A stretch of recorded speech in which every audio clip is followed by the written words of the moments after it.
Hello, welcome back to the Cloud and Data Science channel. Hope we are all doing well. Last week, I have received an overwhelming response for my free crash course Databricks from Zero to Hero series. Today's session is the first session in the Databricks from Zero to Hero series. Please don't forget to subscribe to my channel. In today's session, we are going to see what is Databricks, how to install Databricks, what are the various components in Databricks, how to import CSV file and create table in the Databricks.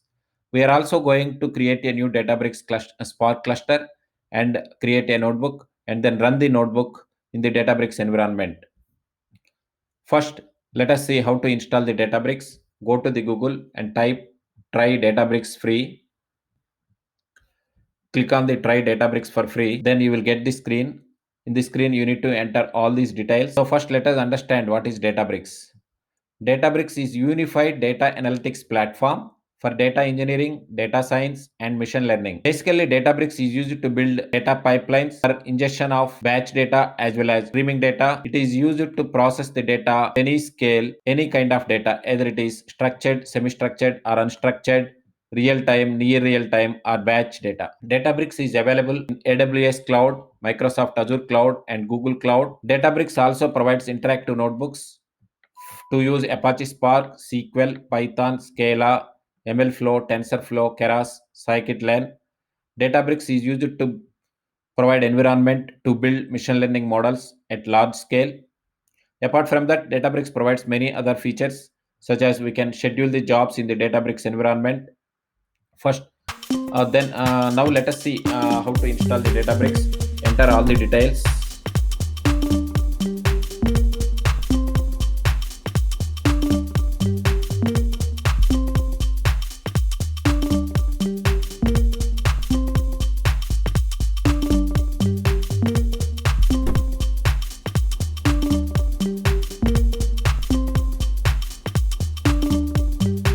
Once you enter all the details, click Get Started for free.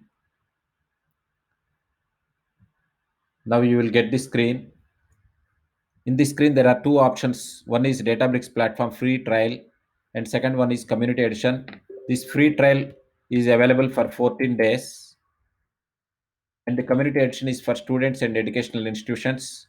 Here we can see that Databricks also provides job scheduler to execute jobs for production pipelines. It provides unlimited clusters and it provides REST APIs. It provides security, single sign-on support, and we can integrate Databricks with various reporting tools such as Tableau, Click, and Looker. When you click on Get Started, you will receive an email from the Databricks. Then click on that email. Then you need to enter the details, enter the password.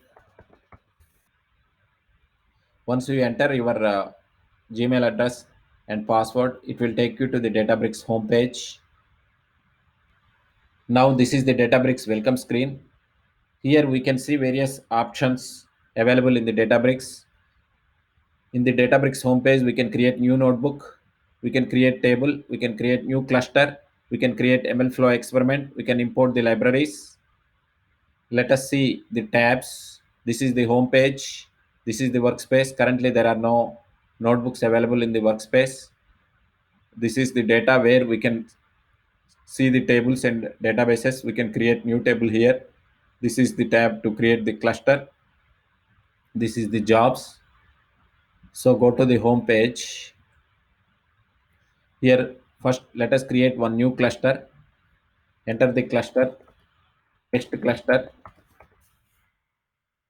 There is an option to select the Databricks runtime environment. ML means here this runtime environment is required to create the ML models. If you want to run large scale deep learning models, then you can use this GPU runtime environment. Otherwise, we can use all other any of the runtime environment. By default, Databricks provides one driver, 15.3 GB memory, and 2 cores for the community edition. And this is available in this zone. These are the various zones. Click on Create Cluster.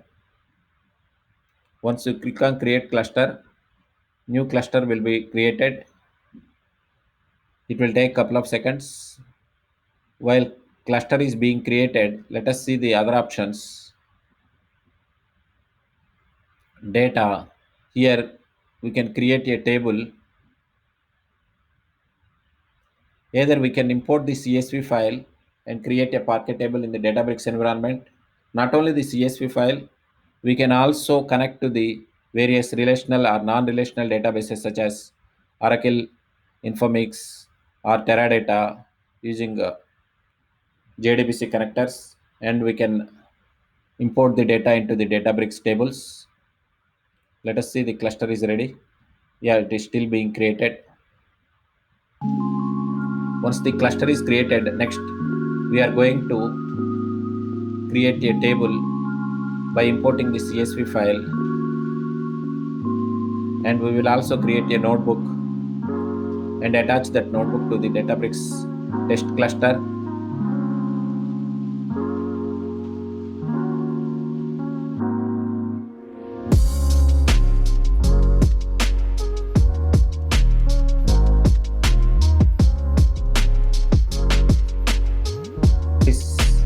Now the cluster is ready.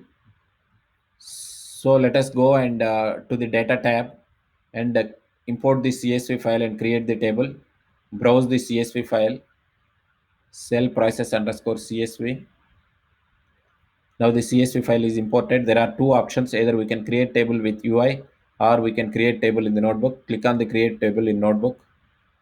Here this file CSV file is imported. Databricks location. Data inside the Databricks there will be DBFS file system. Infer schema by default is false. Let us put the true, so that the schema will be automatically populated using that CSV file, and the header is the first row in the CSV file. Now let us execute this command. We need to attach this notebook to the cluster, test cluster. Now it is attached to the test cluster. Let us run this command.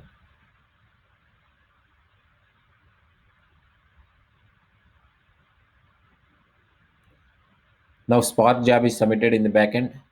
Now we can see that Databricks imported that CSV file and created the data frame. This data frame, either we can create the temporary view or we can create a permanent table. Let us create the permanent table.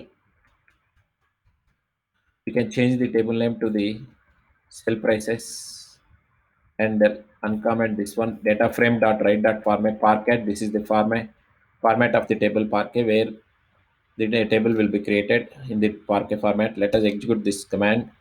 Now Spark job will be submitted in the backend. Yeah, now the command executed. So we will be able to see the table under data folder. Sell prices, we are able to see the table. Let us click on that one. We can see the schema and as well as sample data populated from the table. Now we can see that notebook also under workspace. See, this is the user account. So in this user account, we can see the notebook.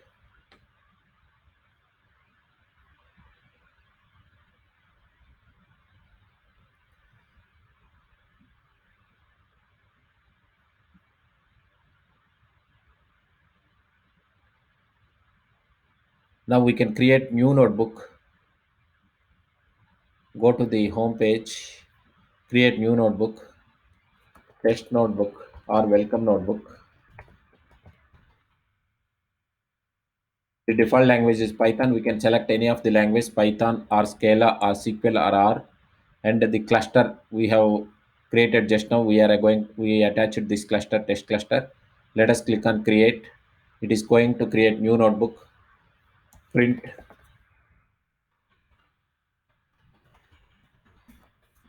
Welcome to the cloud and data science. Now execute this one. It printed that command. Now we are going to run the SQL statements to see the data from the table that we just imported. We have to use magic command SQL %SQL to execute any SQL statements. Now select dot from the table that we just created. The table name is cell underscore prices. Cell underscore prices.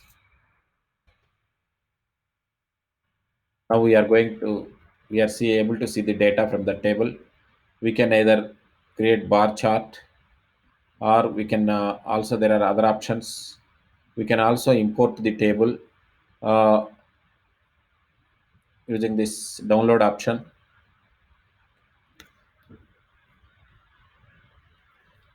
So now we are able to create the notebook, we are able to create the table, we are able to create the cluster, test cluster.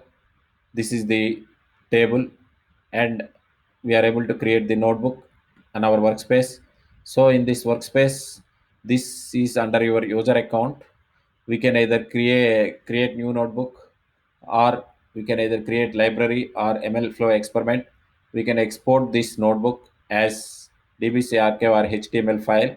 We can import any other notebooks into your account. You can also share this notebook. We can also create the job. Since this is community edition, we are not able to create the job. So in today's session, we have seen what is Databricks, how to import a CSV file and create a table, and how to read the data from the notebook. Thanks for watching. If you like this video, please don't forget to subscribe to my channel. In the upcoming videos, we are going to see various transformations, such as how to add a new columns to the data frame, and how to deduplicate the data if there are any duplicate rows in the data. We are also going to see how to do some aggregations with a real world use case for the batch process as well as streaming process. And finally, we are going to create an ML model. Thank you.